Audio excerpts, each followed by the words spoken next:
Welcome class, welcome to the Infire academy channel. आज हम यहाँ बीसीसी एली में जो सवाल पूछा जाता है मैकेनिक्स में कुछ प्रॉब्लम डिस्कस कर रहे हैं। बच्चों में बहुत सारा डर बना हुआ है कि मैकेनिक्स का क्वेश्चन बहुत हार्ड आता है, कैसे होगा, सॉल्व कैसे होगा, और बहुत सारे बच्चे डरते हैं मैकेनिक्स के प्रॉब्लम से। हम लोग आज देखेंगे कि डरने की बात नहीं है, ऐसा कुछ नहीं है। आप लोग सिर्फ स्टिक टू बेसिक्स, सिर्फ फंडामेंटल पे अगर आप फोकस कीजिएगा तो सवाल बनेगी। और ये चीज़ आप, ये जो क्वेश्चंस हम लेके आए हैं, ये सब क्वेश्चन 2020 का पूछा हुआ सवाल है। और उसको आप जब हम लोग सॉल्व करेंगे तो आप देखिएगा कि किस तरह से हम लोग बेसिक पे ही रहते हुए उसको सॉल्व कर रहे हैं और कुछ नया कंसेप्ट नहीं लगा रहे हैं। यानी कि अगर आप कॉन्फिडेंस रखिए और अच्छे गाइडेंस के अंदर में है तो आपसे सवाल बनेगा और ये एग्ज़ाम आप क्रैक कीजिएगा 100%। ठीक है, चलिए हम लोग ज़्यादा समय न दिखाते हुए एक सवाल से ही शुरू करते हैं। अब जैसे ये सवाल कर रहा है कि a block of mass m slides down an inclined plane which makes an angle theta. ठीक है, यानी कि एक इंक्लाइंड प्लेन है, हॉरिजॉन्टल प्लेन नहीं है, इंक्लाइंड प्लेन है, यानी कि ये इंक्लाइंड प्लेन है और ये इंक्लाइंड प्लेन का एंगल दिया हुआ है थीटा। ठीक है, उसके बाद कर रहा है कि इस पे ये स्मूथ नहीं है, ये रफ है, ये रफ है, ये रफ है। उसके बाद the force exerted by the block on the plane, यानी कि एक जो ब्लॉक रखा हुआ है, ये म्यू है, इसका कोफिशिएंट ऑफ फ्रिक्शन बोल रहा है, और ये जो ब्लॉक है ये एम इसका। अब ये कह रहा है कि द फोर्स एक्सर्टेड, ये म्यू है, the force exerted by the block on the plane, यानी कि ये जो इंक्लाइन प्लेन है इस पे ये कितना फोर्स एक्सर्ट करेगा, ये हमसे सवाल में पूछा जा रहा है। अगर ये सवाल हम इतना तक पढ़ लिए, इस तरह से समझ लिए, अब ये देखते हैं कि ये ब्लॉक एम है, इस पे ग्रेविटेशन काम करेगा, ग्रेविटेशन के कारण इसका एक अपना वेट होगा जो कि नीचे की ओर होगा, वो होगा mg। अब इसका यहाँ पे कंसेप्ट जो है वो रिजोल्यूशन ऑफ वेक्टर आपको लगाना है, वेक्टर कैसे रिजॉल्व हो रहा है। अब आपका दो ठो है, एक इधर रिजॉल्व होगा, एक इधर रिजॉल्व होगा। तो ये अगर थीटा है तो इसको नीचे तक ला दीजिए, तो ये 90 डिग्री, तो ये कितना हो गया 90 डिग्री माइनस थीटा, तो ये कितना हो जाएगा थीटा, ये आपका थीटा आ गया। तो यहाँ पे ये mg है तो ये क्या हो जाएगा mg cos थीटा, और ये हो जाएगा mg साइन थीटा। ये जस्ट रिजोल्यूशन ऑफ वेक्टर हम लगा दिए, बेसिक जो काम किया रिजोल्यूशन ऑफ वेक्टर लगाए। अब ये ब्लॉक जो है इंक्लाइंड प्लेन को mg cos थीटा से कर रहा है, और ये यही इसका न्यूटन थर्ड लॉ से आपका नॉर्मल उस पर लगेगा, to every action there is equal and opposite reaction. तो अब देखिए, अब ये जो क्वेश्चन पूछ रहा है the force exerted by the block, ये जो ब्लॉक है m कितना फोर्स एक्सर्ट कर रहा है, तो यही तो फोर्स एक्सर्ट कर रहा है, यही तो एक्सर्ट कर रहा है mg cos थीटा। तो यानी कि मेरा आंसर क्या हो जाएगा mg cos थीटा। तो आपने देखा ये सवाल में कितना कंसेप्ट लगाना था, सिर्फ बेसिक पे रहे, हमको एक सवाल सॉल्व हो गया। अब आप समझ सकते हैं कि कैसा मैकेनिक्स में सवाल आते हैं। नेक्स्ट क्वेश्चन देखते हैं। ये क्वेश्चन कह रहा है कि हॉरिजॉन्टल फोर्स ऑफ 10 न्यूटन, ये 10 न्यूटन का एक हॉरिजॉन्टल फोर्स है, ये नेसेसरी है ताकि ये ब्लॉक इस पे चिपका रहे, ठीक है, इसी पे स्टेशनरी रहे। अब पूछ रहा है ये कह रहा है कि यहाँ पे इसका कोफिशिएंट ऑफ फ्रिक्शन जो है ये 0.2 है। तो कह रहा है वेट ऑफ द ब्लॉक, ये वेट पूछ रहा है, यानी कि इसका mg मास पूछ रहा है, यही ना हुआ। अब यहाँ पे हम लोग कंसेप्ट जो लगा रहा है, इसमें कंसेप्ट है कि ये जो वेट पूछ रहा है, तो सबसे पहले यहाँ पे इसको यहाँ से एक नॉर्मल फोर्स लगेगा, नॉर्मल n, ताकि, और ये जो नॉर्मल होगा वो कितना बराबर होगा 10 न्यूटन का, न्यूटन्स थर्ड लॉ से, न्यूटन्स थर्ड लॉ से ये 10 न्यूटन होगा, चूंकि ये इसको इधर की ओर ढकेल रहा है तो ये नॉर्मल इधर की ओर लग रहा है। ठीक है, अब ये जो फ्रिक्शन फोर्स है ये बैलेंस कंडीशन में है, तो ये बैलेंस कंडीशन में है तो ये नीचे नहीं आ रहा है, यानी कि फ्रिक्शन फोर्स इधर लग रहा है। ठीक है, तो यानी कि ये जो फ्रिक्शन फोर्स है इसको वेट को बैलेंस कर रहा है, यानी कि इन इक्विलिब्रियम कंडीशन में F इक्वल्स टू mg, यानी कि वेट W से वेट कर रहा है। तो ये F जो फ्रिक्शनल फोर्स है ये क्या होता है coefficient of friction into normal reaction, यानी कि म्यू एन, ये हो गया फ्रिक्शनल फोर्स, ये हो जाता है वेट, ये क्या हो जाता है वेट। और हमको वेट सवाल में पूछा जा रहा है, तो म्यू का वैल्यू रखा दिया हुआ है 0.2, एन का वैल्यू यहाँ से न्यूटन थर्ड लॉ से हम लोग देख चुके हैं, तो ये वैल्यू रख देते हैं 0.2 इंटू 10, ये मेरा आ गया वेट, यानी कि 2 न्यूटन मेरा आंसर आ गया। तो आप देखें इसमें कितना कंसेप्ट लगा था, क्या लगा था, जस्ट बेसिक्स पे ये सवाल उठाया गया था, और बेसिक पे हम लोग इसको बने रहे तो ये भी सवाल आसानी से बन गया, ये भी सवाल आपको नंबर देके जाएगा। फिर नेक्स्ट सवाल देखते हैं।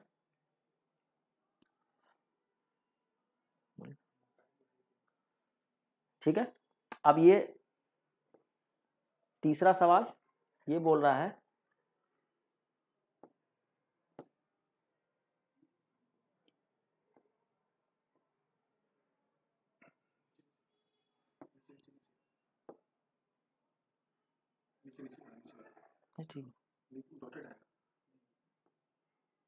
ठीक है,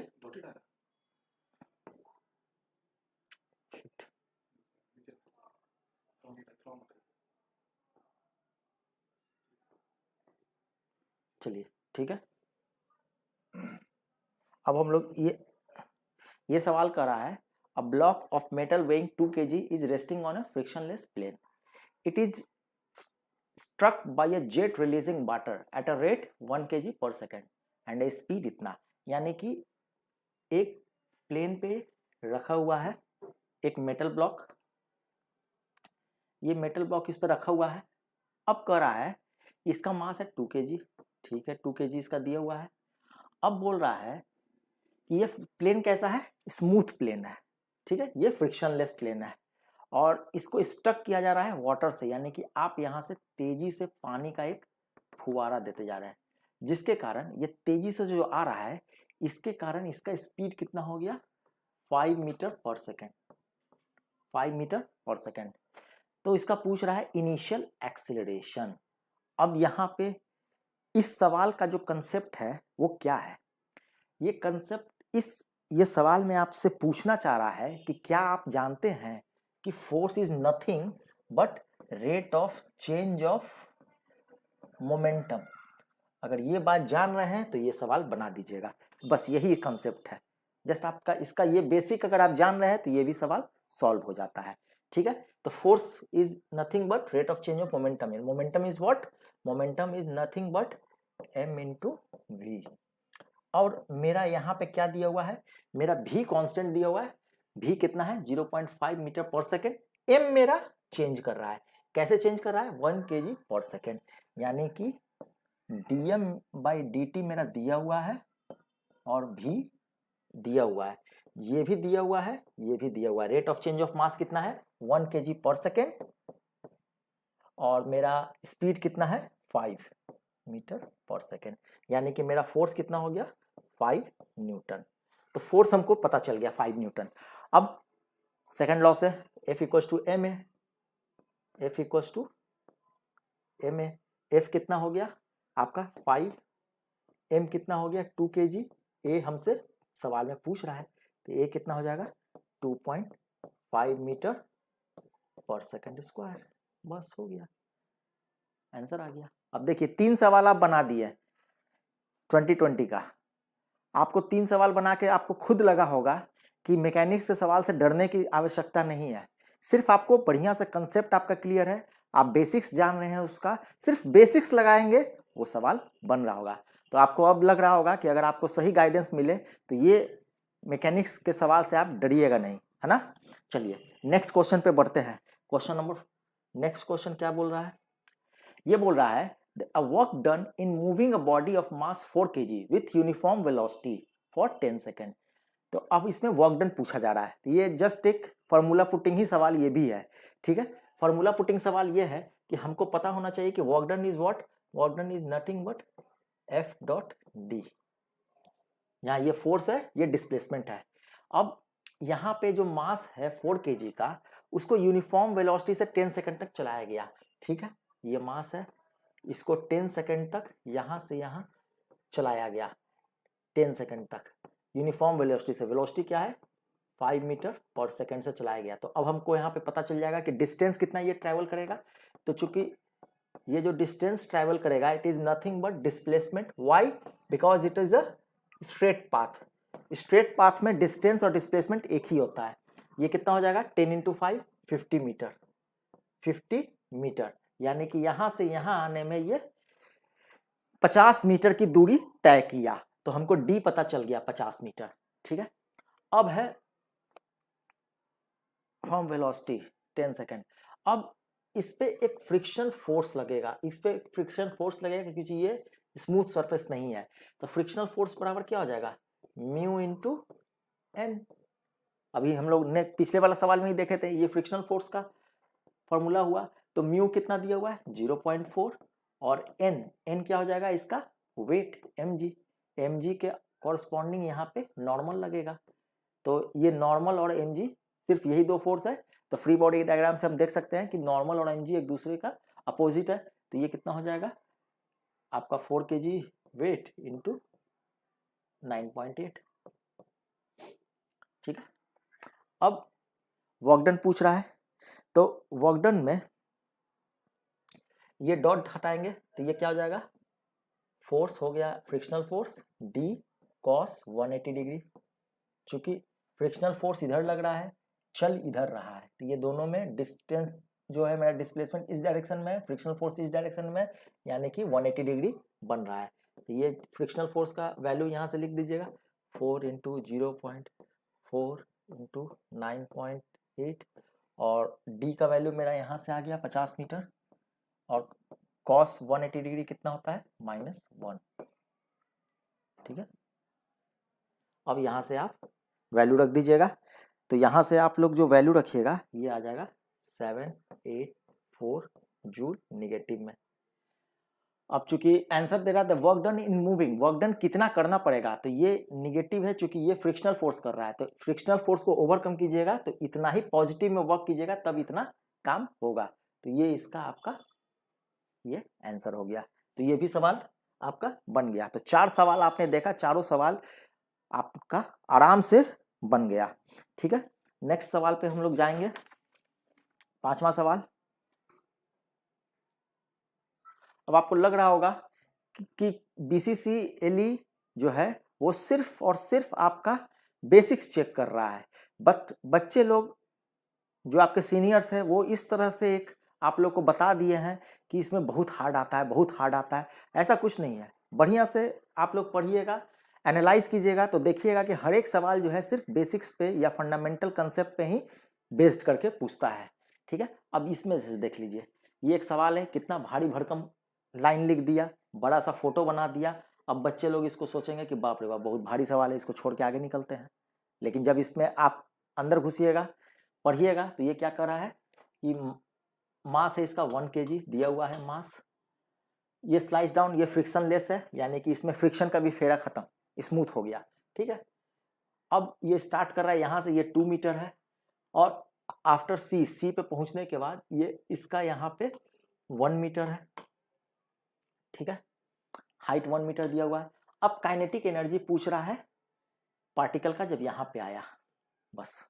अब इसमें कंसेप्ट क्या लगेगा, यहां से चल के यहां तक आया खुद से, यानी कि यहाँ पे जो इसका अपना एक एनर्जी था उसको लूज किया, यानी एक पोटेंशियल एनर्जी था, क्योंकि ये शुरू में रेस्ट में है। अब ये अपना एक एनर्जी यहाँ से लूज किया तो काइनेटिक एनर्जी गेन किया, फिर यहाँ से फिर यहाँ काइनेटिक एनर्जी धीरे धीरे लूज करेगा, वो पोटेंशियल एनर्जी गेन करेगा। यहाँ पे जो कंसेप्ट लगेगा वो लगेगा conservation of energy, law of conservation of energy लगेगा। तो law of conservation of energy हम लोग लगा देंगे एट पॉइंट ए। इस पॉइंट पे इसका कंजर्वेशन ऑफ एनर्जी क्या था, तो एनर्जी जो है पोटेंशियल एनर्जी ए पॉइंट पे मेरा कितना है mgh।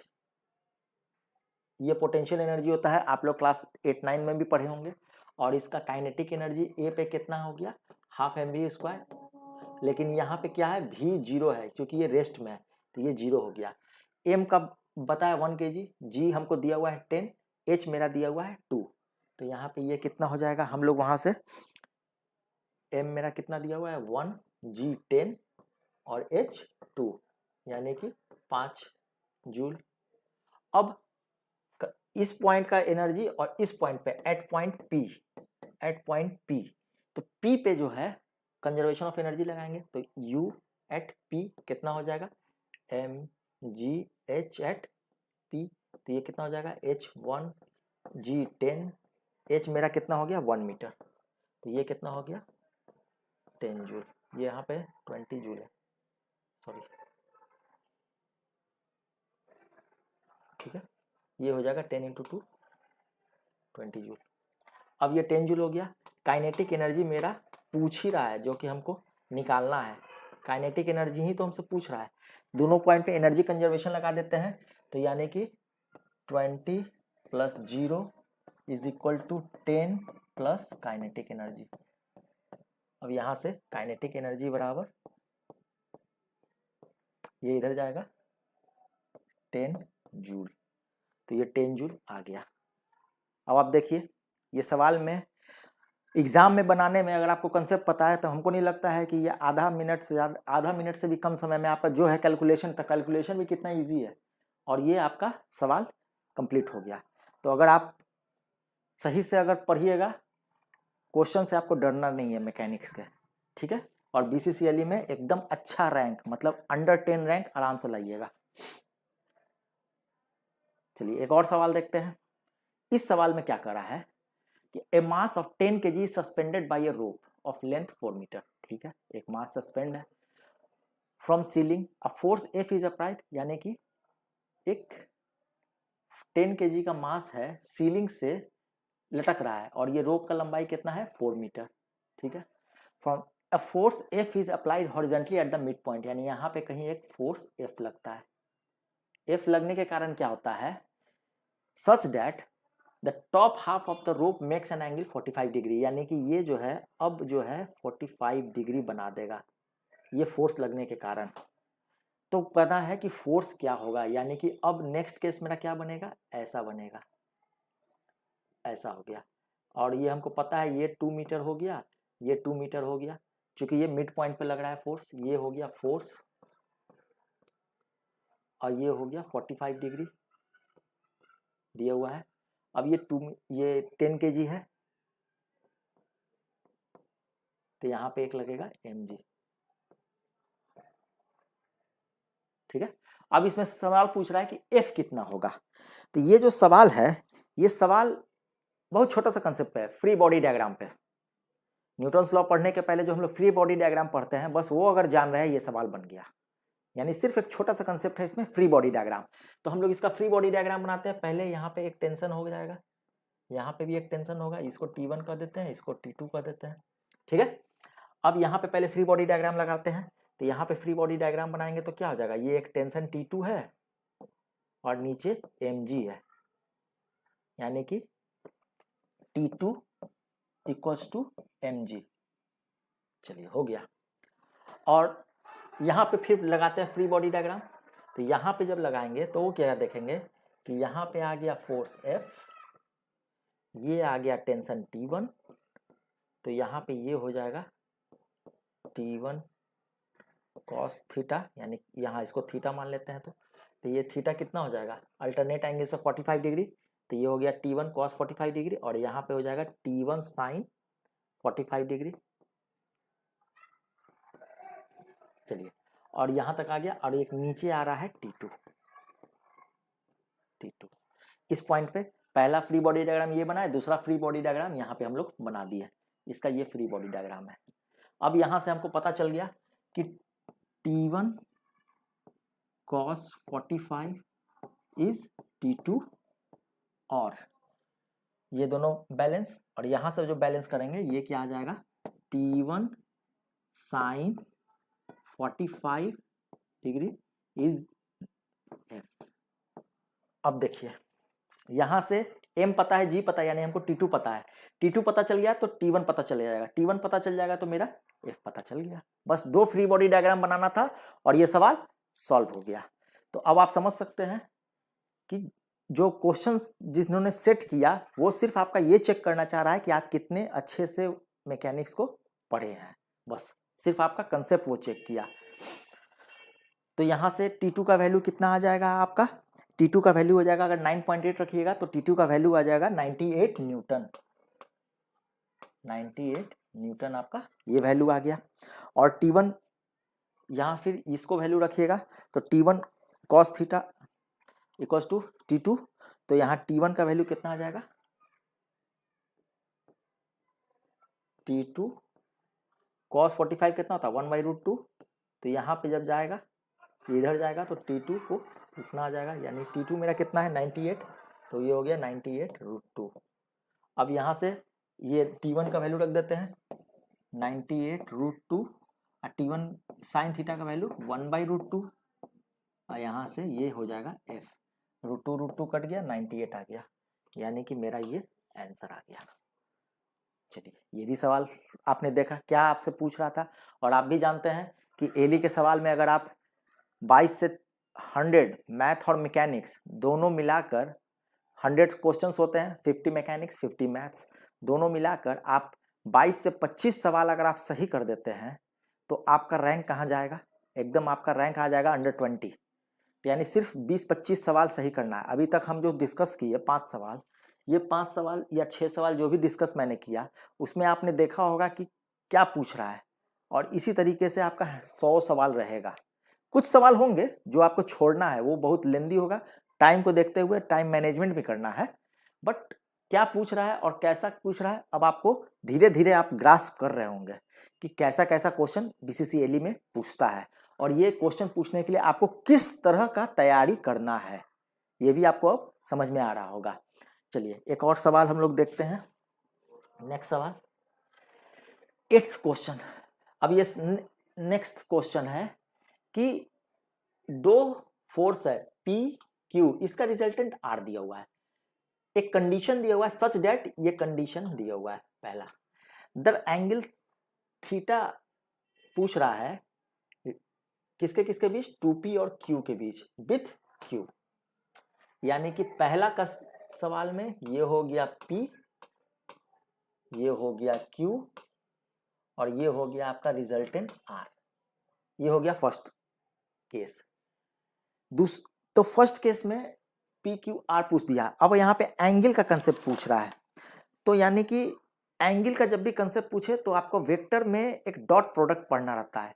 डॉट प्रोडक्ट का यूज जो है यही सब करने के लिए होता है, डॉट प्रोडक्ट का यूज हम लोग एंगल निकालने के लिए ही करते हैं, ठीक है। तो यहाँ पे हम लोग यहाँ पे लिख सकते हैं कि vector R is nothing but vector P plus vector Q, ये पहला कंडीशन है। अब पूछ रहा है कि 2P प्लस Q ये दोनों के बीच, और इसमें एक कंडीशन क्या दिया हुआ है कि R is equals to P, यानी R इसका मॉडुलस ले लेते हैं कि mod of R is equal to mod of P plus mod of Q, ये एक कंडीशन आ जाएगा। और यहाँ दिया हुआ है कि R और P दोनों का मॉडुलस इक्वल है, यानी यहाँ के ये लिख देंगे mod of P is equal to mod of P vector P plus vector Q का मॉड, ये कंडीशन यहाँ से आ गया। अब अगर यहाँ पे हम इसको स्क्वायर कर दे, स्क्वायरिंग ऑन बोथ साइड, तो स्क्वायरिंग ऑन बोथ साइड करने से हमको क्या आ जाएगा कि vector is equal to, just square कर रहे हैं, नॉर्मल स्क्वायर जो होता है। अब यहाँ पे क्या आ जाएगा 2P डॉट Q, ठीक है, 2P डॉट Q। अब यहाँ से हम लोग ये P स्क्वायर कट जाएगा, तो ये क्या बच जाएगा Q square plus 2P dot Q, 2P dot Q is equal to 0, ये मेरा पहला कंडीशन आ गया, यहाँ तक हम लोग आ गए। अब नेक्स्ट क्या कर रहा है कि द रिजल्टेंट 2P और Q का Q के साथ कितना बनाएगा, यानी कि हम लोग ये इसको एक वेक्टर मान लेते हैं A, कि ए वेक्टर A जो है वेक्टर क्यू के साथ क्या बनाएगा, ये एंगल पूछ रहा है, ठीक है। वेक्टर ए जो है, रिजल्टेंट नहीं, वेक्टर ए जो है क्यू के साथ क्या एंगल बनाएगा ये पूछ रहा है, ठीक है। तो ये जो वेक्टर ए है ये क्या है, वेक्टर ए जो है हम लोग जो ए माने हैं वो क्या है, ये है 2p प्लस क्यू है, यहाँ से हम लोग ए माने थे, तो ये 2p प्लस क्यू है।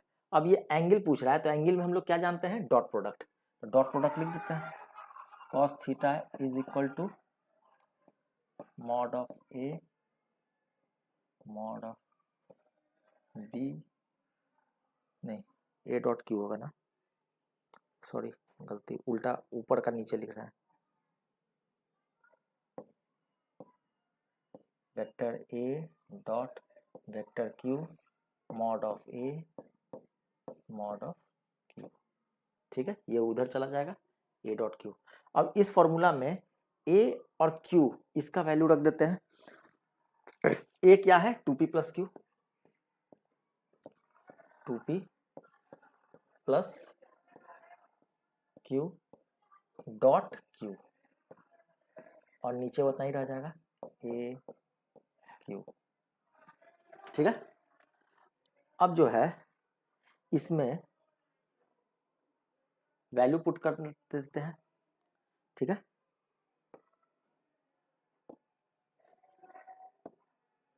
वैल्यू पुट कर देते हैं, तो अब हम लोग जैसे ही वैल्यू पुट करेंगे, वैल्यू नहीं सॉरी, इसका ये क्या हो जाएगा 2p डॉट क्यू, फिर इसको इससे मल्टीप्लाई करेंगे तो क्या हो जाएगा क्यू स्क्वायर ए क्यू, यहाँ से। अब ये जो है यहाँ से ये वैल्यू देखिए आप, ये कंडीशन मेरा दिए हुआ है, ये कंडीशन दिए हुए है, तो ये कितना हो जाएगा 0 बाई समथिंग, तो 0 बाई समथिंग क्या हो जाएगा 0, यानी कि कॉस थीटा मेरा 0 आ गया, इसका मतलब है कि थीटा क्या है 90 डिग्री है, यानी ये जो हम लोग एंगल ले रहे थे ये कितना है 90 डिग्री है, 90 डिग्री है, तो 90 डिग्री आंसर में है, ठीक है। तो ये देखिएगा कंडीशन दिए हुआ था, उस कंडीशन को हम लोग थोड़ा सा आगे बढ़ के चले तो वो हमारा सोल्यूशन आ गया, ठीक है।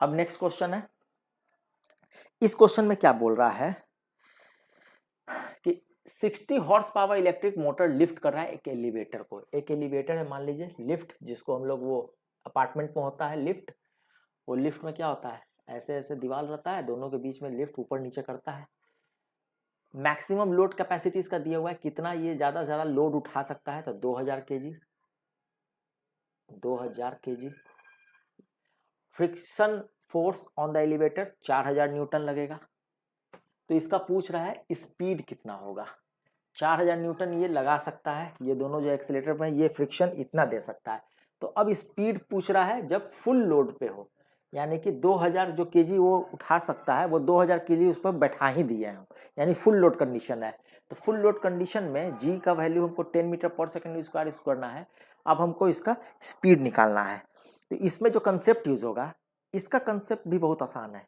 इसका कंसेप्ट क्या है कि power is equal to force into velocity, बस ये कंसेप्ट यूज हुआ, और ये कंसेप्ट जो आप बचपन से पढ़ते आ रहे हैं, हॉर्स पावर क्या होता है, horse power 1 horse power is equal to 746 watt, 746 watt होता है, तो ये कॉन्सेप्ट तो आप लोग बचपन से पढ़ रहे हैं, और ये कंसेप्ट अगर आप जान रहे हैं ये कंसेप्ट, तो ये सवाल भी बन गया, कैसे देखते हैं। अब ये इसका वेलोसिटी ऊपर की ओर है, तो जब वेलोसिटी ऊपर की ओर है यानी ये ऊपर की ओर जा रहा है, और फ्रिक्शन फोर्स हमेशा अपोज करता है मोशन को, तो जब ये ऊपर की ओर जा रहा है तो फ्रिक्शन फोर्स किधर लगेगा, नीचे की ओर लगेगा।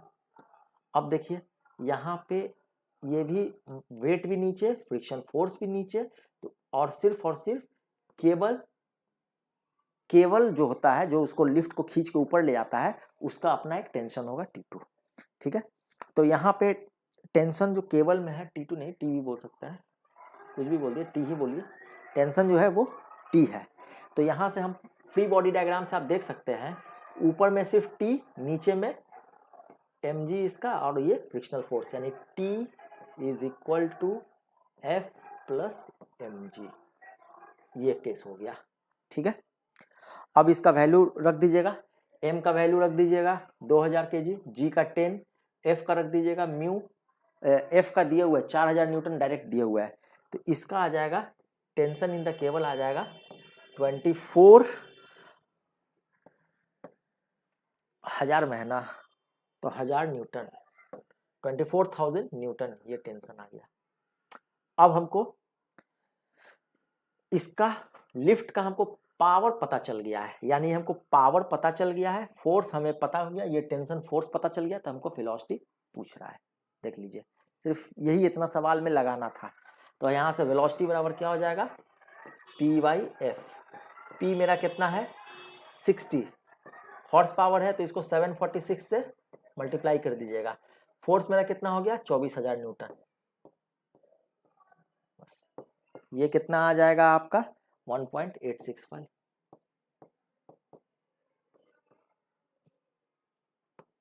बन गया सवाल, बस यही है।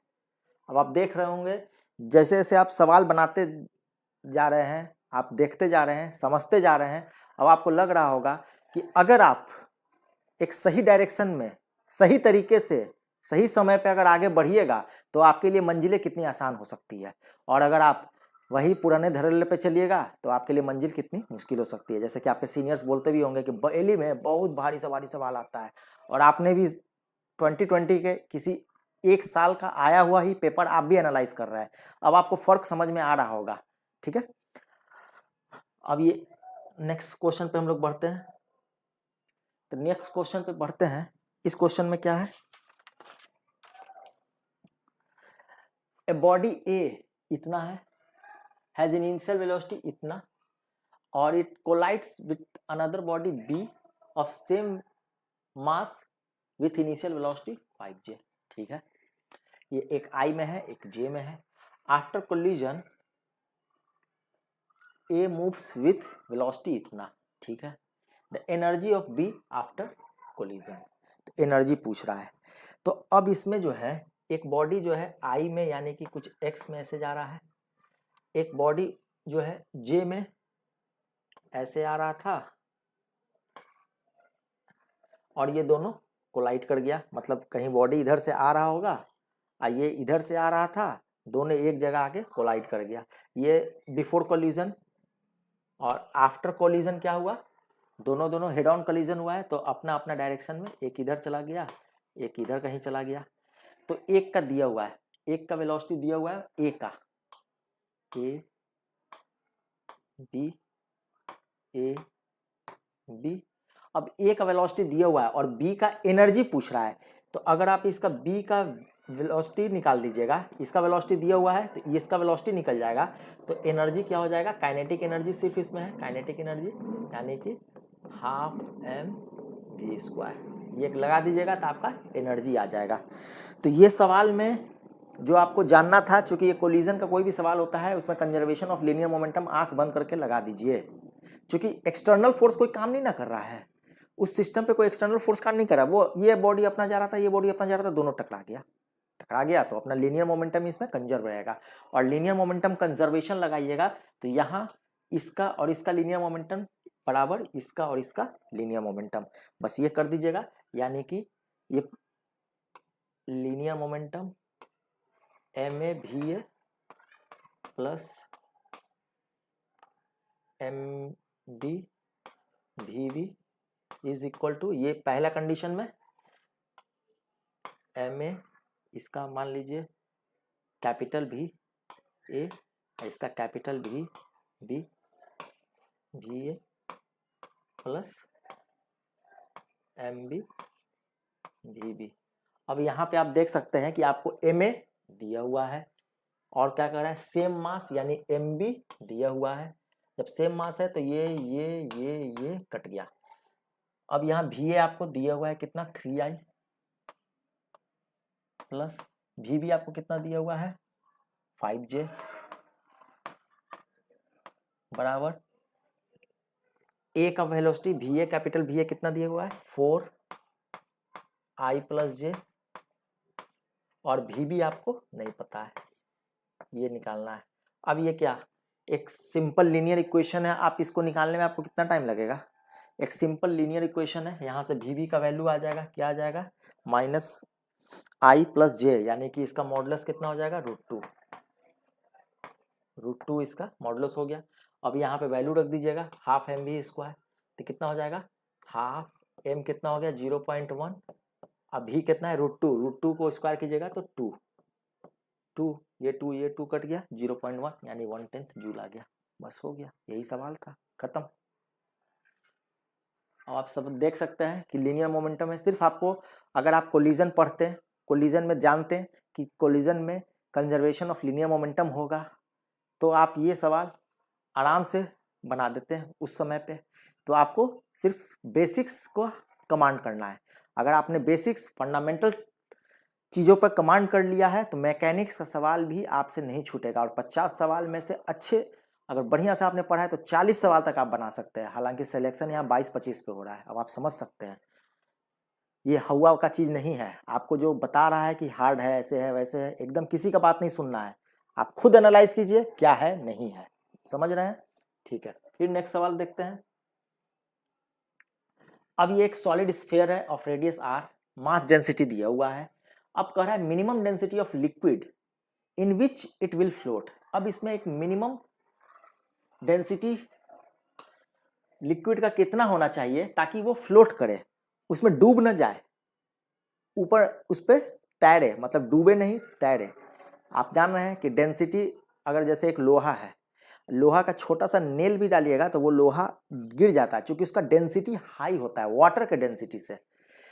तो ये अगर उसका कंपेरेबल डेंसिटी रखिएगा तो वो क्या होगा, तैरने, फ्लोट करने लगेगा। तो यही एक कंसेप्ट है कि आपका जो डेंसिटी होना चाहिए, जो भी मटेरियल है उस मटेरियल का डेंसिटी उसके कंपैरिजन में होना चाहिए, उसके बराबर होना चाहिए, ताकि वो फ्लोट करे। ज़्यादा हो जाएगा नीचे गिर जाएगा।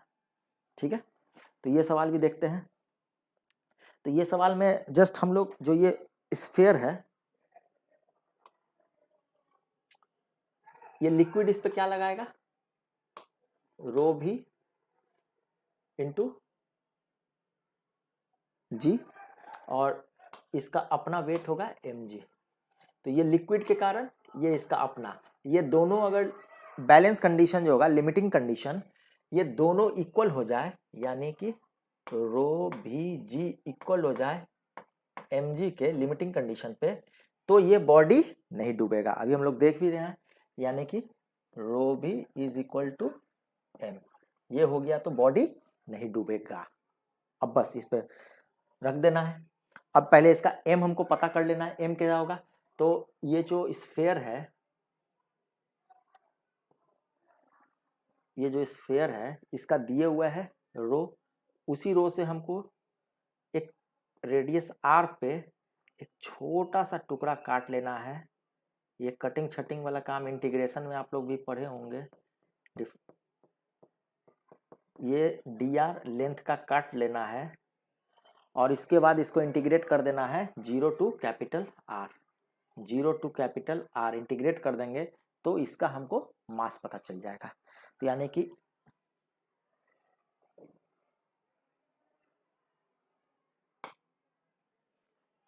m बराबर अब इसका डेंसिटी रो भी निकालना है, तो इसका एरिया इंटू dr, ठीक है, तो उसका भी आ जाएगा, यानी कि 4π² into dr। Total surface area आपने पढ़ा होगा, वॉल्यूम अलग होता है, टोटल सरफेस एरिया स्फीयर का क्या होता है 4π² होता है। ठीक है, 4πr², सॉरी 4πr², 4πr², ये इसका होता है टोटल सरफेस एरिया, इनटू उसका थिकनेस कर दिए तो ये क्या बन गया, वॉल्यूम बन गया। तो रो भी इंटू एम होता है। मास बराबर क्या होता है, डेंसिटी बराबर क्या होता है, मास पर यूनिट वॉल्यूम, मास पर यूनिट वॉल्यूम। तो ये इधर चल जाएगा तो m बराबर क्या होगा, रो भी होता है। तो यही तो किए हैं, रो तो रो छोड़ दिए, वॉल्यूम के लिए क्या कर दिए, एरिया इंटू उसका थिकनेस दे दिया, थिकनेस टी, तो ये क्या हो गया, वॉल्यूम हो गया। तो यही थिकनेस है डी आर, ये 4πr²। अब इसका वैल्यू हम लोग रख देते हैं। तो जो वैल्यू रखेंगे तो रो का वैल्यू हमको दिए हुए है, रो का वैल्यू हम लोग को यहाँ से याद है, रो आर ऐसे ऐसे चेंज कर रहा है, इसका वैल्यू ये रख देंगे, यहाँ पे हम लोग उसका वैल्यू रख देंगे, रो not 1 minus r²/r², 4πr² dr, ये है। अब यहाँ से हम लोग क्या जान गए हैं, ये कांस्टेंट, इसको रो नॉट 4π को बाहर निकाल देते हैं। अब यहाँ से इसको मल्टीप्लाई कर देते हैं, r² माइनस r4/r², और इसको इंटीग्रेट कर देंगे कहाँ से कहाँ तक, 0 to r तक, 0 to r तक इसका इंटीग्रेशन जाएगा, 0 to r dr। अब ये क्या हो जाएगा, रो नॉट 4π, ये r² का क्या होगा, r³/3 माइनस r4 का क्या होगा, r5/5 r², और ये कहाँ से कहाँ तक, 0 to r। अब यहाँ पे वैल्यू पुट कर देना है, सिर्फ और सिर्फ वैल्यू पुट करना है, वैल्यू पुट करेंगे तो क्या आ जाएगा, रो नॉट 4π, वैल्यू पुट कीजिएगा, r³/3 माइनस r5/5 r², ये कट जाएगा, ये कट जाएगा, तो ये क्या हो जाएगा, r³ कॉमन ले लीजिए, रो नॉट 4π r³, 1/3 माइनस 1/5, तो यहाँ से ये कितना आ जाएगा, जो भी आएगा यहाँ से हम लोग सॉल्व कर लेंगे तो कितना आ जाएगा, रो नॉट 4π r³, 5 माइनस 3 2/15, इतना आ गया, ये हो गया मेरा m। और जो हम लोग इनिशियल कंडीशन देखे, इनिशियल कंडीशन में हमको क्या करना था, रो भी इंटू एम कर, एम हमको आ गया। अब रो भी का वैल्यू जो है, रो भी का वैल्यू रख देंगे, तो हमको रो पूछ रहा है कितना होगा, भी कितना हो गया, स्फीयर का हमको पता है भी कितना होता है, 4/3 πr³, ये भी होता है। m हमको यहाँ से आ गया, नीचे से भी हमको आया था, m कितना आया था, रो नॉट इंटू 4π, कितना आया था, रो नॉट इंटू 4πr³, 2/15। यहाँ से हम लोग देख लेंगे, 4π कट गया, r³ कट गया, ये इधर चला गया, ये 3 से 5 हो कट गया, 5 3 15, तो ये कितना आ जाएगा, रो बराबर 2/5 रो नॉट। ये कोई ऑप्शन है,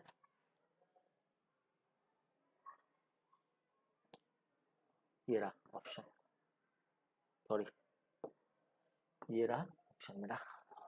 तो जस्ट इसमें आपको कंसेप्ट, ये जस्ट लेंदी सवाल बना चुके, इसमें इंटीग्रेशन आ गया, कंसेप्ट कुछ नहीं था। कंसेप्ट क्या था कि वो डूबना नहीं चाहिए, इसके लिए क्या है, तो ये दोनों का जो डेंसिटी है वो दोनों का इक्वल हो जाना चाहिए, यानी कि एक जो वेट नीचे लग रहा है और जो लिक्विड ऊपर फेंक रहा है, दोनों अगर इक्वल कर देंगे तो वो नहीं डूबेगा। बस कंसेप्ट इतना था, बस इसको वैल्यू रख के सॉल्व करने में जो टाइम लगा, बाकी आपका कंसेप्ट इसमें कुछ नहीं था।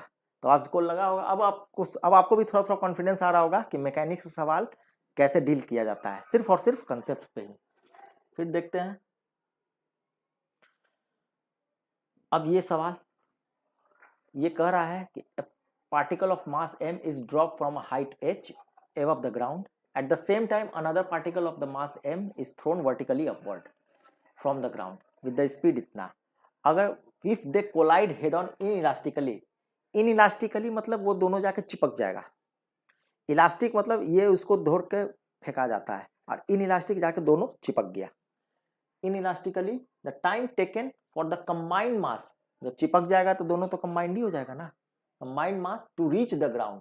अब आपको टाइम इस यूनिट में देके पूछना है, तो इसमें कह क्या रहा है,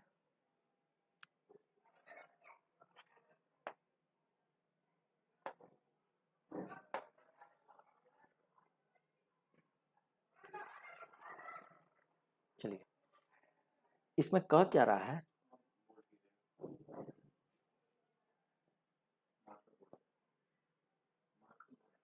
अच्छा अच्छा,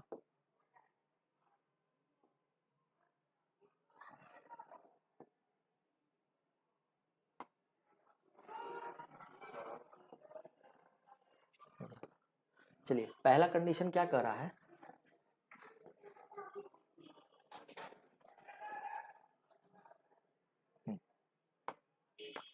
ये कह रहा है कि आपने एक बॉडी को गिराया ऊपर से, ठीक है, ये हाइट h है, एट द सेम टाइम एक बॉडी को आपने नीचे से भी फेंका, इसका स्पीड आपने दे दिया 2gh,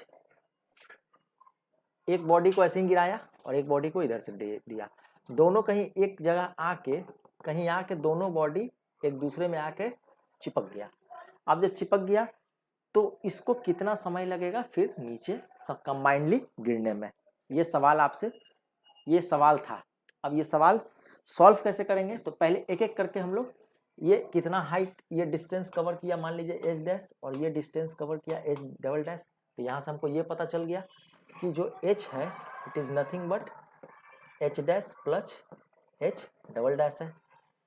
फिर हम इसमें ये मोमेंटम, ये इसका सवाल हो गया आपका लीनियर मोमेंटम का, तो सॉरी ये सवाल हो गया कोलिजन का। तो कोलिजन में हम इसके पहले भी बता चुके थे कि आपको जब भी कोलिजन का सवाल आए तो उसमें कंजर्वेशन ऑफ लीनियर मोमेंटम लगाना है, तो ये भी एक कंसेप्ट आपको पहले से ही ध्यान में है। तो पहले हम लोग ये देख लेते हैं कि h कितना है। तो यहाँ पे जो फॉर्मूला यूज होगा, ये क्लास 9th में आपने पढ़ा होगा कि यूनिफॉर्म कांस्टेंट एक्सीलरेशन के लिए 3 फॉर्मूला आपने पढ़ा होगा, v equal to u plus a t, s equal to u t plus half a T square, और v square equal to u square plus 2as, ये आपने पढ़ा होगा। इसमें भी वही होगा। तो यहाँ पे पहला जो है फॉर ए के लिए, ए के लिए एच डैश एस बराबर you t plus half a T square, you तो इसको तो जस्ट ड्रॉप कर दिए, यानी यू मेरा हो गया 0, half a T square, half a मेरा कितना है g, और टी स्क्वायर ये हमको नहीं पता, h हो गया, ये पहला कंडीशन हो गया। उसी तरीके से b के लिए ये a था और पार्टिकल यहाँ से b को हम लोग ऊपर की ओर छा रहे हैं, तो दूसरा जो है b के लिए जो है मेरा यहाँ पे h डबल डैश क्या आ जाएगा, इसका अपना इनिशियल स्पीड है कितना, √2gh, √ut time t plus, अब ये ऊपर जा रहा है, ग्रेविटेशन नीचे यानी एक्सेलरेशन नीचे, चीजें ऊपर, तो यहाँ निगेटिव साइन हो जाएगा, हाफ g टी स्क्वायर, ये आ गया। अब यहाँ पे आप देखे होंगे कि हम टाइम t ही लिए दोनों में, क्योंकि एक ऐसा समय जिस समय में ये यहाँ पहुंच गया और ये यहाँ पहुंच गया, एक ही समय हुआ, मतलब मान लीजिए 1-2 सेकंड, तो 2 सेकंड में ये यहाँ तक आया, ये यहाँ तक आया, तो मेन यहाँ तक आने में जो टाइम लगा उसको और उसको, वो तो एक ही ना हुआ, तो यहाँ पे हम t ही लिए हैं। अब इसको हमको इस फॉर्मूला में अगर पुट कर देते हैं तो ये कितना आ जाएगा, दोनों को प्लस कर देते हैं, तो दोनों को जैसे ही प्लस कीजिएगा तो ये क्या आ जाएगा, h प्लस और h डबल डैश, और ये दोनों को प्लस कीजिएगा तो ये दोनों कट जाएगा, और ये क्या आ जाएगा, √2g h इंटू टी, ठीक है, ये आ गया। अब यहाँ से हमको t बराबर क्या आ जाएगा, t का वैल्यू आ गया √h/2g, ये मेरा एक t आ गया। हमको टाइम पता चल गया जिस समय ये यहाँ तक पहुंचा था, ये यहाँ तक पहुंचा था, ठीक है। अब वेलोसिटी हम लोग देख लेते हैं, ताकि हमको लीनियर मोमेंटम कंजर्व कराना है तो वेलोसिटी हमको देखना पड़ेगा किसका क्या वेलोसिटी है। तो पहले ए का वेलोसिटी देखते हैं, तो ए के लिए क्या लिख सकते हैं, ए का वेलोसिटी देखते हैं, v equal to u plus a t, ये फॉर्मूला लगा दिए, तो इसका वेलोसिटी जो है, ये u तो 0 है, यानी इसका v क्या हो जाएगा,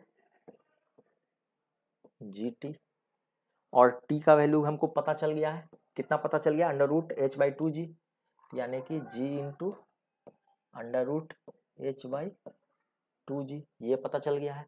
ये कट जाएगा तो ये क्या हो जाएगा, h by under root two g, sorry h g by two, ये मेरा वेलोसिटी हो गया ऊपर से जो गिर रहा है, ए का ऊपर से जो गिर रहा है।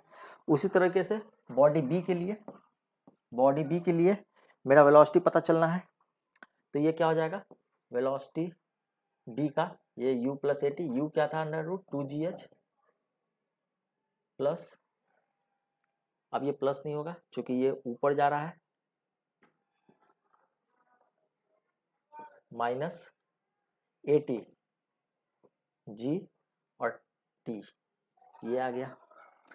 और यहाँ पे आप टी का वैल्यू अगर पुट कर दीजिएगा ये वाला, तो यहाँ पे ये क्या हो जाएगा, एच जी बाई टू ही हो जाएगा, under root two g h minus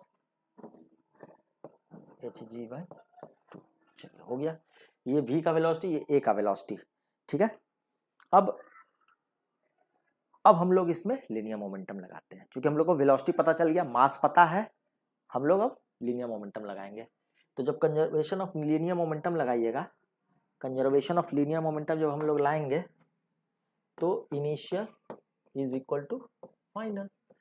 तो इनिशियल में क्या लिखेंगे, m a v a plus m b v v, और फाइनल क्या था, प्लास्टिकली इन इलास्टिक था, दोनों चिपक गया था, तो m a plus m b, और दोनों का वेलोसिटी कुछ सेम हो गया वी डैश। अब जो है हम लोग इसमें जस्ट वैल्यू पुट करते जाते हैं, क्योंकि हमको पता है कि ये मास और ये मास दिया हुआ है कि इक्वल था, तो ये एम और यहाँ पे 2m, तो एम सब जगह कट जाएगा, ठीक है। तो 2v आ गया। अब यहाँ से हम लोग इसका सिर्फ va का वैल्यू रखिए, va का वैल्यू यहाँ से रख दीजिए, ये रहा va का वैल्यू, vv का वैल्यू ये रहा, यहाँ पे ये दोनों को रख दीजिएगा। और इसके बाद आप क्या देखिएगा कि v डैश जो है ये मेरा आ गया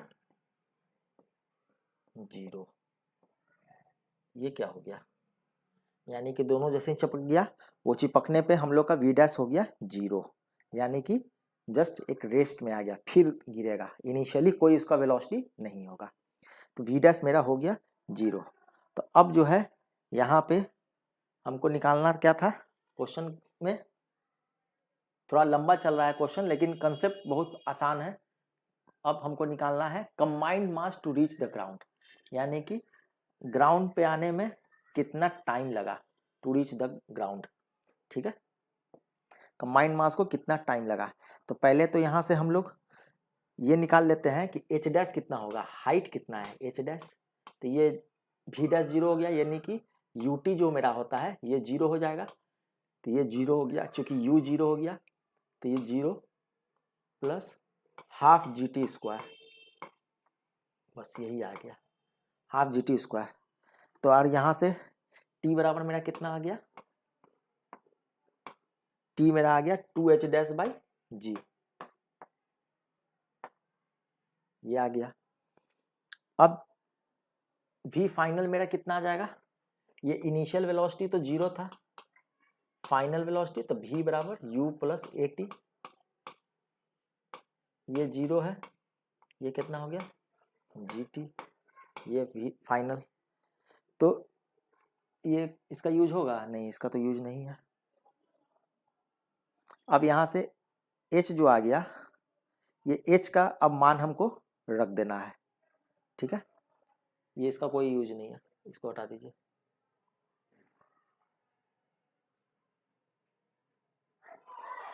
ठीक है, ये h डैश जो है, यहाँ h डैश का वैल्यू जो है वो मेरा आ जाएगा 3h बाई 4, 3h बाई 4, ये h डैश का वैल्यू रख दीजिएगा, तो मेरा t बराबर आ जाएगा 3h इंटू 2 बाई 4 2g,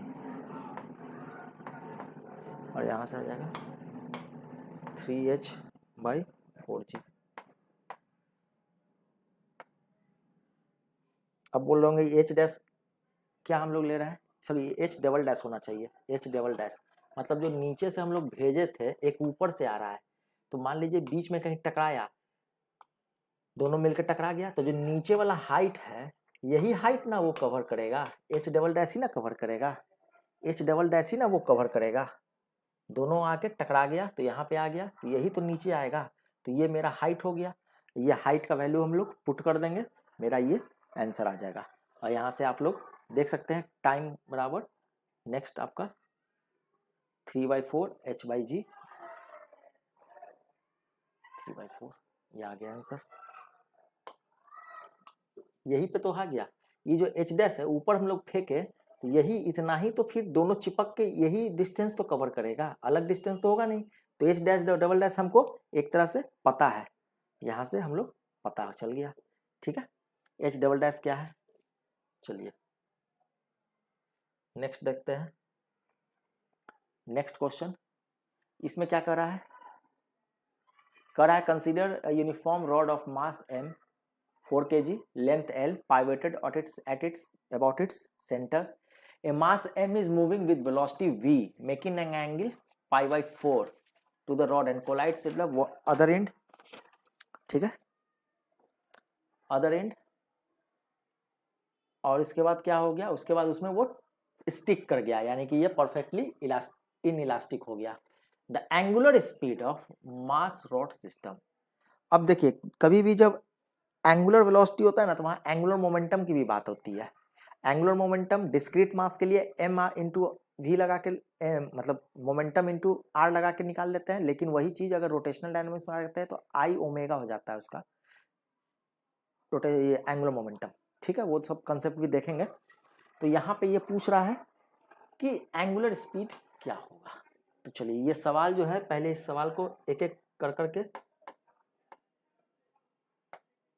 देख लेते हैं।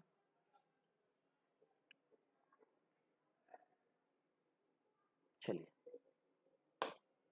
पहले क्या है कि ये मान लीजिए यहां से ये ऐसे है,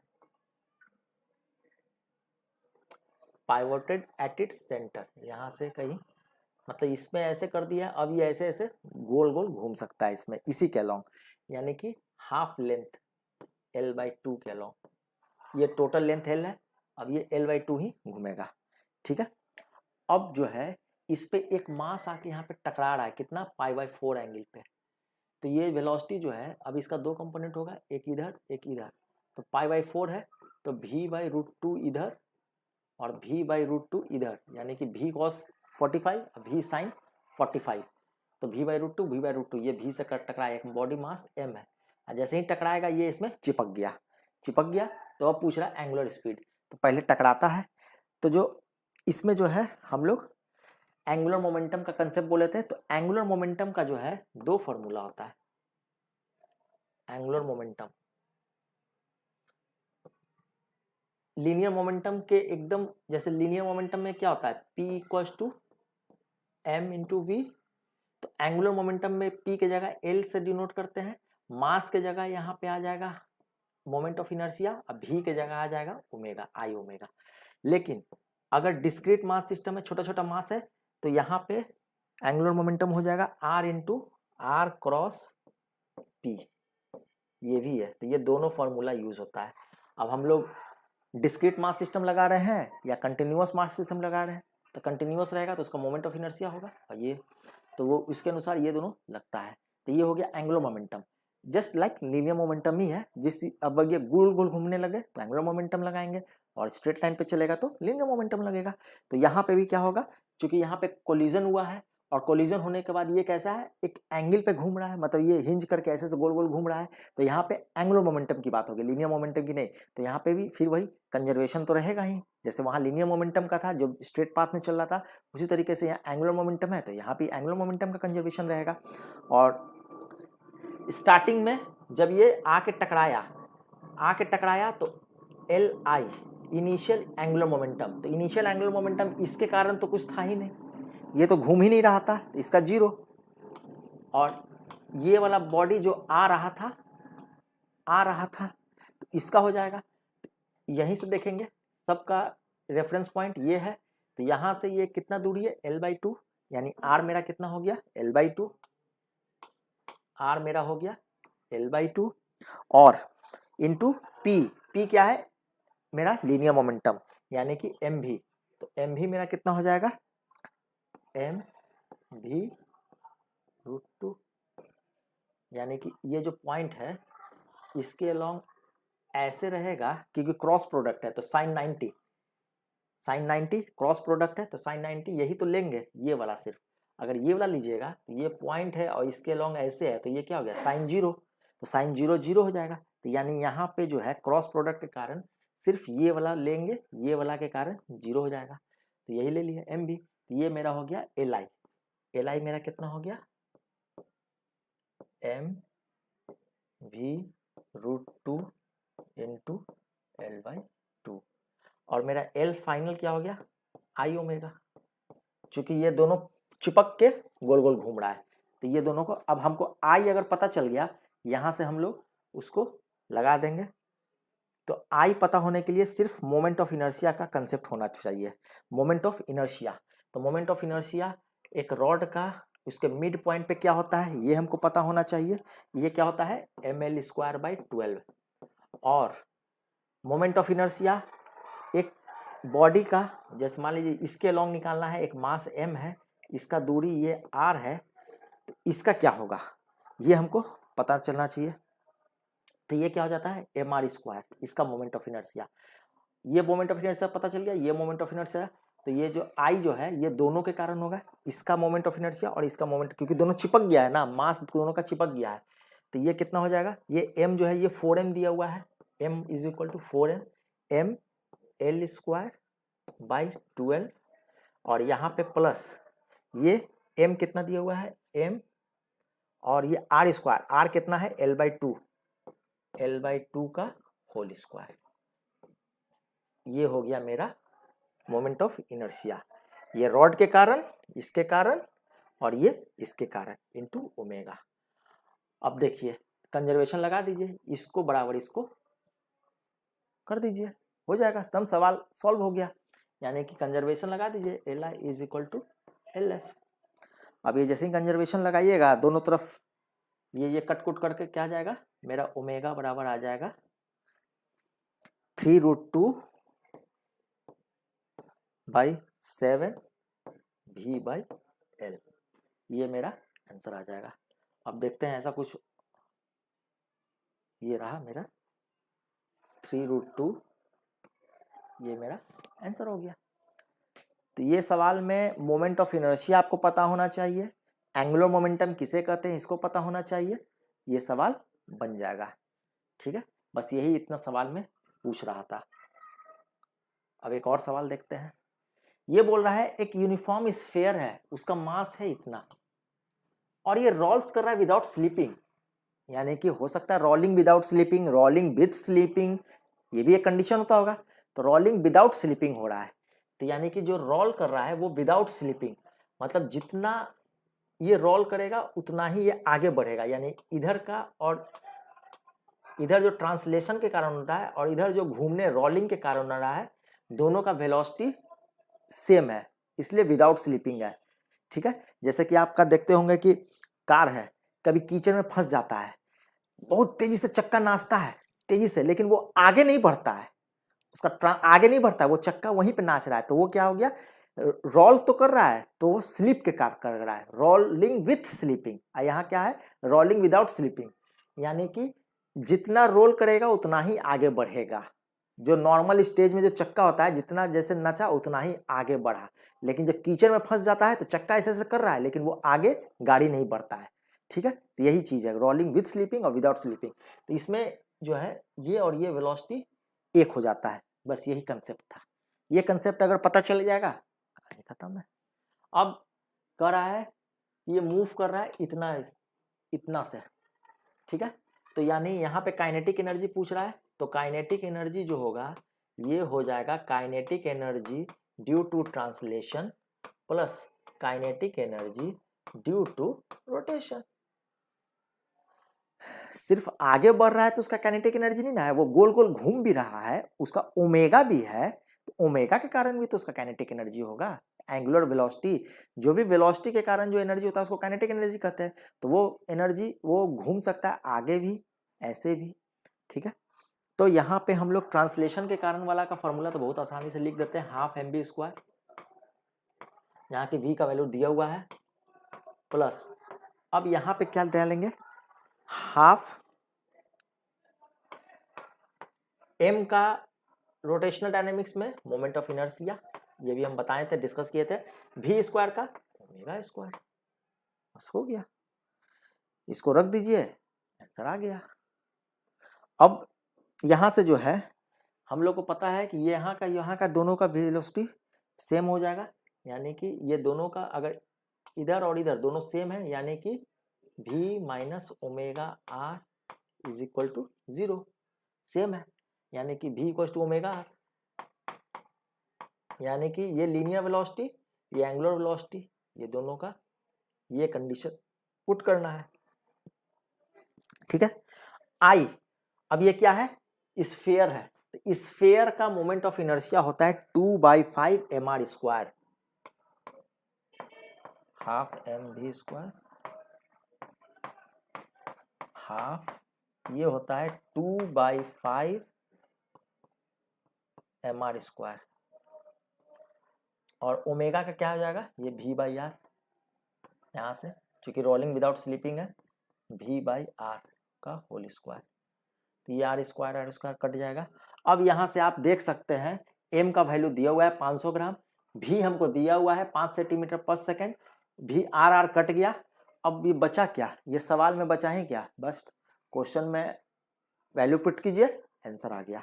तो यहाँ पे आंसर जो मेरा आ जाएगा 8.75 इंटू 10⁻⁻4, ना कि -3, -4 जूल। तो ये सवाल एक बहुत छोटा ही सवाल था, जस्ट इसमें लगा देना था कि ट्रांसलेशन और काइनेटिक एनर्जी जो होगा दोनों के कारण होगा, बस ये इतना अगर सोच लेते तो ये भी सवाल बन जाता। अब आपने देखा होगा कि लगभग 13 सवाल जो आपने डिस्कस किए हम लोग, उसमें आप लोग खुद महसूस किए होंगे कि सवाल किस तरह का आ रहा है बीसीसीएलई में, और क्यों बच्चे डरते हैं। बच्चे को डर जो है इसके कारण नहीं है, बच्चे का डर इसके कारण है कि वो सही से कंसेप्ट पढ़े नहीं थे, या पढ़े तो कंसेप्ट क्या बोलता है वो समझ नहीं पा रहे थे।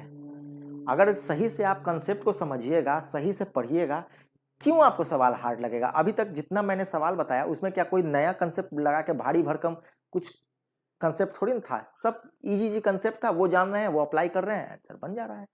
तो यहाँ पे यानी कि आपको समझ में आ रहा होगा कि अगर आप अच्छे जगह से गाइडेंस ले रहे हैं तो आपका सवाल चुटकी का मैल लग रहा है, अगर नहीं तो वही जो आपके सीनियर बोलते हैं, बहुत हार्ड आता है, बहुत हार्ड आता है, बहुत हार्ड आता है।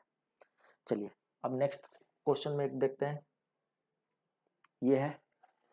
अब ये तो एकदम इसको क्या कहिएगा, ये सब फ्री हिट होता है ना क्रिकेट मैच में, ये फ्री हिट है। अगर आप इसको छोड़ रहे हैं तो आप ये ब्लंडर कर रहे हैं, ये सब फ्री हिट है। ये क्वेश्चन जो है इसमें कुछ भी नहीं, एक फोर्स दिया हुआ है, वर्क डन निकालना है। यहाँ पे सिर्फ और सिर्फ एक छोटा सा फॉर्मूला यूज होता है, इंटीग्रेशन में हो जाता है F.dr, बस ये यूज करना था, हो गया। ये फॉर्मूला है, फॉर्मूला dr बराबर क्या हो जाता है, dxi प्लस dy/j, बस। और f का वैल्यू पुट कर देना है, f का वैल्यू कितना है, -xi प्लस yj, इसको डॉट प्रोडक्ट में लगा देना है, dot product dxi plus dyj। Integration कहाँ से 1 0 से लेके 1 और 0 से लेके 0 1 तक। अब i का i के साथ होगा, लेकिन i के j के साथ 0, क्योंकि cos 90 डिग्री 0 होता है, तो ये जाकर टूट के क्या आ जाएगा, -x dx। कहाँ से कहाँ तक, ये x का वैल्यू है, ये जो है ये x का है, ये है जो y का है, ये हो जाएगा 1 to 0 प्लस y dy, 0 से 1 हो गया। अब ये जस्ट आप लोग निकाल लीजिएगा आराम से, ये इसका वैल्यू क्या आ जाएगा, x² by 2, वो उसका वैल्यू हो जाएगा y² by 2, x square by two और वाई स्क्वायर बाई टू, ये इसका वैल्यू हो जाएगा minus x square by two, कहाँ से कहाँ तक, 0 से 1 तक, प्लस इसका क्या हो जाएगा वाई स्क्वायर बाई टू, ये स्क्वायर है,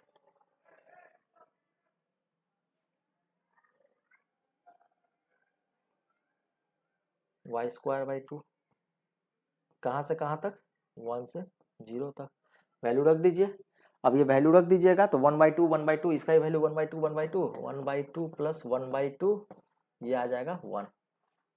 अब लीजिए, तो ये सब आपने क्या देखा कि ये जस्ट एक फ्री हिट था, और ये फ्री हिट आप छोड़ नहीं सकते हैं। अगर ये छोड़ रहे हैं तो फिर आप ब्लंडर कर रहे हैं।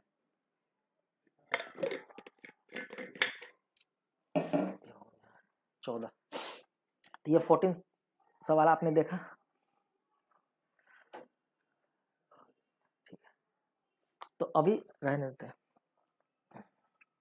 तो ये ठीक, अब यहां से आप लोग, अब कोशिश ये रहेगी कि ये सब सवाल जब भी आए, जो फॉर्मूला पुटिंग है इसको छोड़ना ही नहीं है, इसको आप छोड़ ही नहीं सकते हैं फॉर्मूला पुटिंग सवाल को।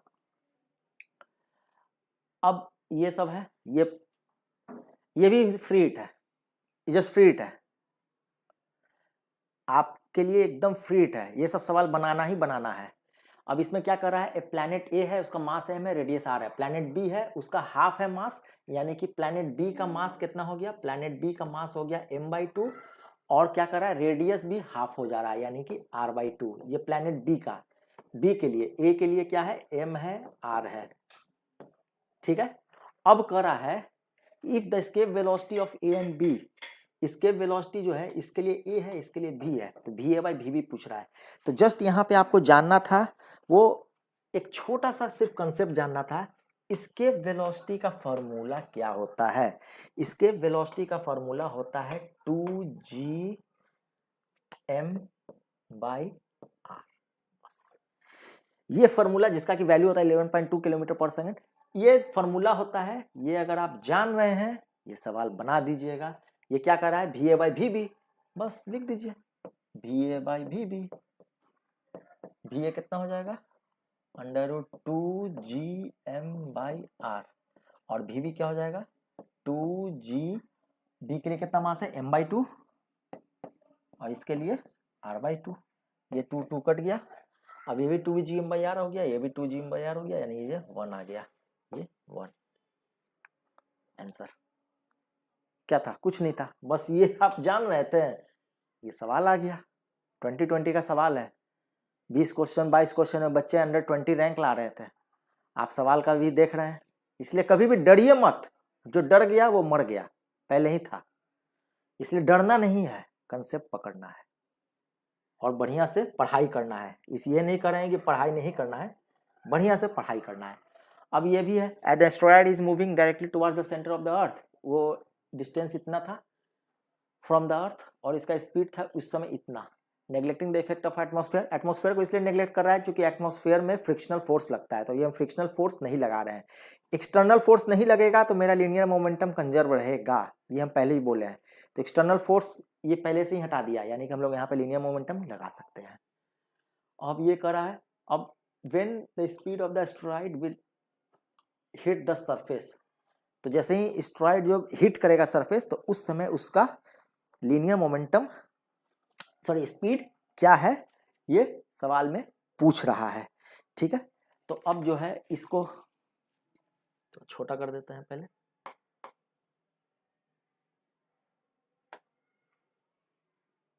चलिए ठीक है। अब ये पहले हम लोग देख लेते हैं कि ये अर्थ है, इसका रेडियस r है, और यहां से 10r पे एक एस्टेरॉयड आ रहा है, और इस दोनों को, इसका मास स्मॉल है, इसका मास कैपिटल है, ठीक है। ये आ रहा है, मान लेते हैं इतना। अब इसको शुरू में इसका स्पीड कितना था, 12 किलोमीटर पर सेकेंड। अब जब ये इस पर टकराएगा तो क्या होगा, तो ये पहला कंडीशन है। तो ये जो लगाए हैं हम लोग, इसमें हम लोग लगा देते हैं कंजर्वेशन ऑफ एनर्जी, इसमें लगा देते हैं कंजर्वेशन ऑफ एनर्जी। तो पहला ये पोजीशन, फर्स्ट पोजीशन ये है। तो यहाँ पे एनर्जी कंजर्वेशन लगाते हैं, तो यहाँ पे एनर्जी क्या हो जाएगा, हाफ एम वी स्क्वायर, ये 12 प्लस यहाँ पे एक और एनर्जी क्या लग रहा है, ग्रेविटेशनल एनर्जी, पोटेंशियल एनर्जी नहीं लग रहा है, ग्रेविटेशनल एनर्जी। तो ग्रेविटेशनल एनर्जी का फॉर्मूला क्या हो जाएगा, minus G capital M by m, और दोनों का दूरी कितना हो गया 10r। तो यहाँ पे ग्रेविटेशनल एनर्जी लगाना है, पोटेंशियल नहीं, gravitational potential energy, sorry gravitational potential energy लगाना है। ठीक है, हाफ एम वी स्क्वायर हो गया, इसका भी ये तो चल नहीं रहा है तो ये 0 हो जाएगा। अब उसके बाद जब ये पहला कंडीशन, और बाद में ये आर, ये एस्ट्रॉइड जब इसको हिट कर रहा है तो इस समय का एनर्जी तो हो जाएगा हाफ एम वी स्क्वायर। अब यही वेलोसिटी हमसे पूछा जा रहा है कि ये v का वैल्यू क्या होगा, और इस समय ग्रेविटेशनल पोटेंशियल एनर्जी हो जाएगा जी एम स्मॉल एम, और दोनों के बीच के दूरी हो गया r। ठीक है, यहाँ पे ये रख देंगे। अब यहाँ से ये m कट गया, ये m कट गया, ये m कट गया, ये m कट गया, छोटा वाला m तो हट गया, ये 12 का स्क्वायर हो गया, यानी कि 12 का स्क्वायर बाई 2 प्लस ये माइनस छोटा g M by 10r is equal to v square by 2 minus G M by capital R। और हमको इसके वेलोसिटी दिया हुआ है, तो यहाँ पे ये फॉर्मूला हम लोग यूज करेंगे इसके वेलोसिटी का, यानी कि gm by 2gm by r जो होता है, 2gm बाई r जो होता है अंडर रूट, उसका वैल्यू होता है 11.2 किलोमीटर पर सेकेंड। बस ये वैल्यू पुट कर लेना है। ये यहाँ से यहाँ इसको घटाइएगा, ये gm by r, 10gm by r इधर आएगा, और ये v स्क्वायर जब इसको अंडर रूट करेगा तो ये वैल्यू अगर पुट कर लीजिएगा तो आपका आंसर आ जाएगा, और इसका आंसर आ जाएगा 16.02 किलोमीटर पर सेकेंड। ठीक है, इसमें सिर्फ ग्रेविटेशनल पोटेंशियल एनर्जी क्या है ये समझना था, काइनेटिक एनर्जी तो जान ही रहे, और ग्रेविटेशनल पोटेंशियल एनर्जी आपने समझ लिया, एक्सटर्नल फोर्स लग नहीं रहा था तो एनर्जी कंजर्वेशन आप लगा दीजिए आराम से। नेक्स्ट आ जाता है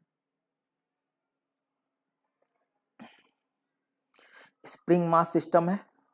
तो स्प्रिंग मास सिस्टम है जो है, इसको पहले ये कह रहा है कि एक स्प्रिंग मास सिस्टम है, spring constant L, spring constant K, rest on equilibrium, horizontal disc पे ये एक स्प्रिंग है, ऐसे करके ये M। अब ये कह रहा है if disc together with the spring mass rotate about its axis. अब इसको रोटेट करा देते हैं, तो जैसे ही रोटेट कीजिएगा तो ये भागेगा बाहर की ओर। तो इसमें कह रहा है कि change in length of the spring, यानी कि जो चेंज आया, शुरू से ये L था, मान ये L था, तो जो L में जो X चेंज आया, यानी कि X बाई L क्या होगा, यही पूछ रहा है, X by L change in length क्या होगा। ठीक है, अब इसमें जैसे ही स्प्रिंग को ऐसे से नचाइएगा, कोई भी चीज ऐसे देखिएगा नाचिएगा, तो आपको बाहर की तरफ एक फोर्स लगता है, उसको कहते हैं सेंट्रीफ्यूगल फोर्स, और उसका वैल्यू होता है m ओमेगा स्क्वायर r। ठीक है, उसका वैल्यू होता है सेंट्रीफ्यूगल फोर्स का,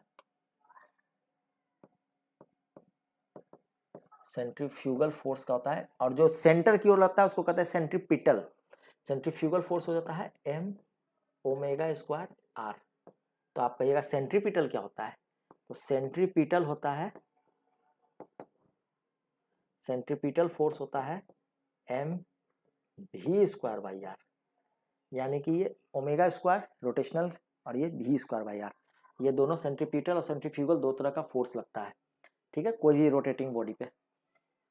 इसको छोटा कर देते हैं,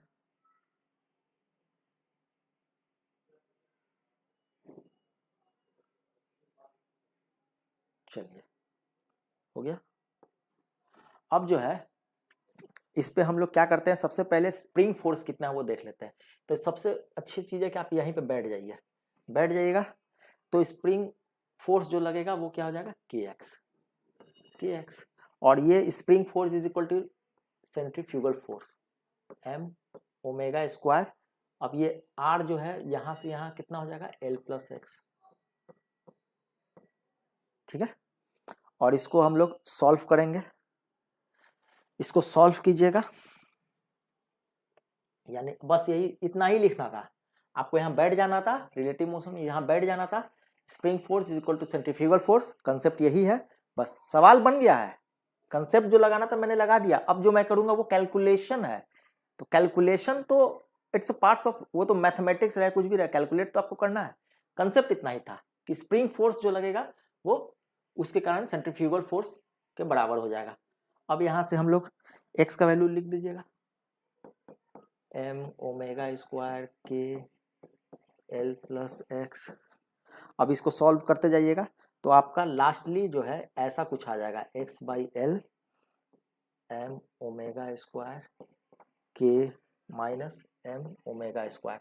और यहाँ पे एक कंडीशन जो कि ये देना क्वेश्चन में होगा, यहाँ पे नहीं है, कि जो है बहुत बहुत बड़ा है एम ओमेगा स्क्वायर से, तो ये आपको नेग्लेक्ट कर देना होगा, ये नेग्लेक्ट हो जाएगा क्योंकि ये बहुत बड़ा है। तो ये क्या हो जाएगा answer, m omega square by k, यानी कि ये आंसर हो गया। तो देखिए कंसेप्ट इतना ही था, बाकी क्या है, बाकी कैलकुलेशन है, बाकी क्या है, कैलकुलेशन है।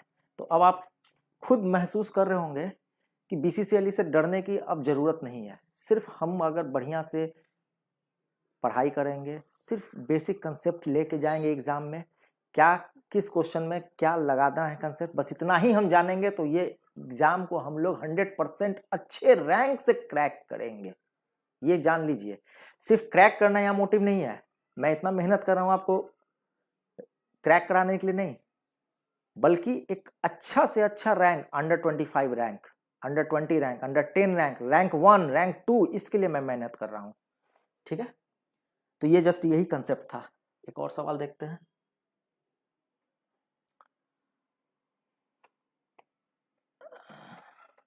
ये बहुत इजी सवाल है, इसको रहने देते हैं, ये एक इजी है।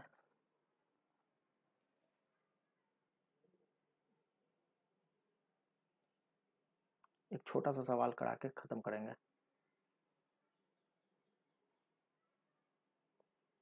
हाँ, एक मैन है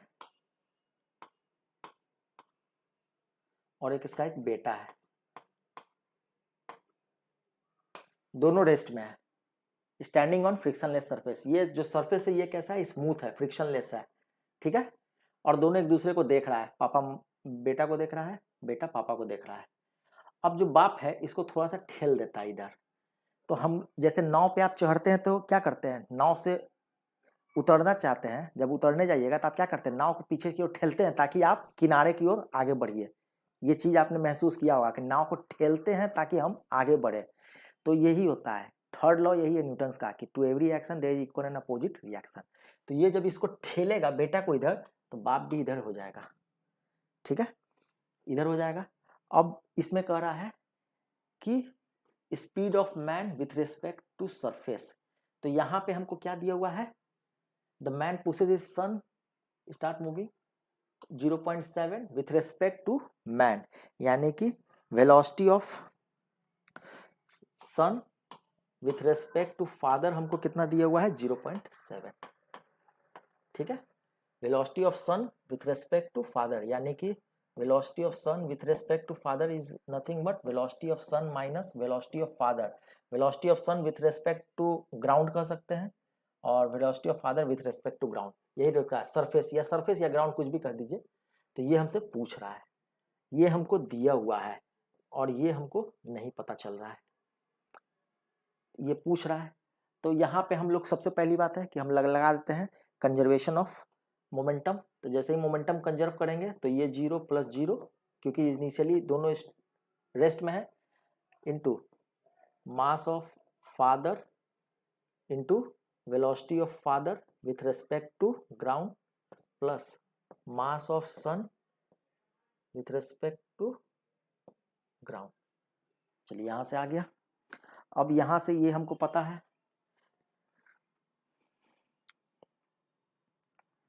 तो यहां से जो है ये वैल्यू रखिएगा, ये हो गया 50, ये हो गया 20, तो ये क्या हो जाएगा 50 VF यानी velocity of father is equal to 20 VS। तो ये आपको या ग्राउंड भी कर सकते हैं यहाँ पे चाहिएगा तो यहाँ पे ये दोनों के बीच में रिलेशन पता चल गया, ये दोनों के बीच में रिलेशन पता चल गया। तो किसी एक को आप रिप्लेस कर दीजिए, इसको रिप्लेस कर दीजिए क्योंकि ये हमसे पूछ ना रहा है, जो हमसे पूछ रहा है वो रहने देते हैं, जो नहीं पूछ रहा है उसको रिप्लेस कर देते हैं। तो इसको रिप्लेस करेंगे तो क्या कर देंगे, इसको नीचे ले जाइए 5/2 velocity of father with respect to ground is equal to velocity of son with respect to ground. तो यहाँ पे इसको क्या रिप्लेस कर दिया 5/2 velocity of father with respect to ground minus velocity of father with respect to ground is equal to velocity of sun। ये कितना दिया हुआ है 0.7। बस ये वैल्यू, इस वैल्यू को सॉल्व कीजिएगा। ये जैसे ही सॉल्व कीजिएगा, यहाँ पे सॉल्व कीजिएगा, ये क्या है 0.7 velocity of father with respect to ground 5/2 minus 1। अब इसको सॉल्व कर दीजिएगा तो velocity of father with respect to ground कितना आ जाएगा 0.466 मीटर पर सेकेंड। यहाँ पे रिलेटिव वेलोसिटी का भी एक कंसेप्ट आपसे ऐड करके पूछ दिया। Linear of conservation momentum, linear of conservation of linear momentum तो पूछा ही पूछा, साथ में एक रिलेटिव वेलोसिटी भी पूछ दिया, यानी कि आपको रिलेटिव वेलोसिटी आता है कि नहीं। और मैकेनिक्स में रिलेटिव वेलोसिटी, न्यूटन्स लॉ, ये सब बहुत छोटी छोटी चीजें हैं। कंजर्वेशन लगाना एनर्जी का, मोमेंटम का, लीनियर मोमेंटम का, एंगुलर मोमेंटम का, ये सब चीजें बहुत छोटी छोटी चीजें हैं। तो यहाँ से हम लोग, अब आपको इतना क्वेश्चन कराने के बाद आप में थोड़ा तो कॉन्फिडेंस जगा होगा कि BCCLE में लगभग जितना भी मैंने सवाल बताया आपको, ये सब सवाल में एक दो जो लेंदी कैलकुलेशन है उसको अगर आप एग्जामिनेशन पॉइंट ऑफ व्यू से छोड़ दीजिए तो बाकी सब आप बना सकते हैं। ऐसा सवाल था ये, तो सवाल एकदम बनता ही बनता। कुछ फ्री हिट था वो बनता ही बनता, आगे का कुछ सवाल था वो बनता ही बनता।